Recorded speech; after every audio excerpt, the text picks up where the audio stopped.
Sunil, you have reached the pinnacle in terms of your career. You are a telecom czar. You're an outstanding example of success. If you look back at your life, what is that single moment, a life-changing moment, a defining moment that brought you to this place?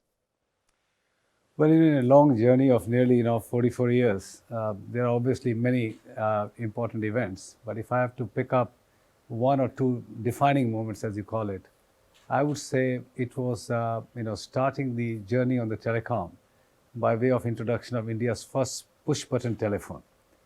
That is where the romance with telecom started. Before that, I used to do small, little odd-and-ends businesses, bicycle parts, importing generators, plastics. But when I brought India's first push-button phone, I think that created a bit of a storm. And until that time, we used to have the rotary phones. And our generation will know it, but today's generation would probably see them in relics of museum and all that. And that was a big change. And that sort of transformed my journey, I would say. And then this was 1982. And then we started to build answering machines, fax machines, cordless phones, plethora of user terminals. But I would say the bigger wave, I would say, the biggest moment in my life was 1992, when the mobile phone tenders were put out by the government. And we, as rank outsider, finally managed to win a license in Delhi after High Court, Supreme Court, battles with the big titans of Indian industry. And in 95, we launched India's first mobile phone here in Delhi. So I would say that, to my mind, if I look back, would be the most important part of our journey. Okay, let's take these two defining moments. Start with the push button, because that brought you into the telecom industry. Can you just tell us a bit about the background that pushed you into this thing? I mean, why would you suddenly take push button telephones? You were doing other things. You were in bicycle manufacturing bicycle parts. You were in other kinds of business. Tell us briefly, and then what was that?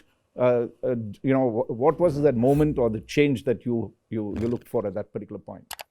I used to be one of the largest importers of portable generators from Japan and India.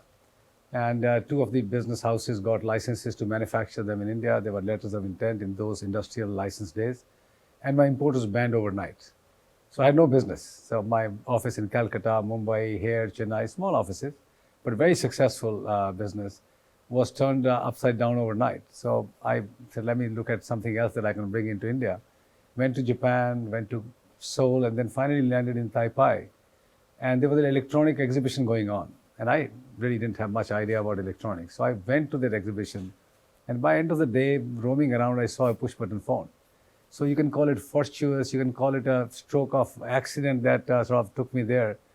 And I said, this is going to be phenomenally transforming, having seen only rotary phones until that point in time. And there and then I signed a contract with a small manufacturer in Taiwan called Kingtel.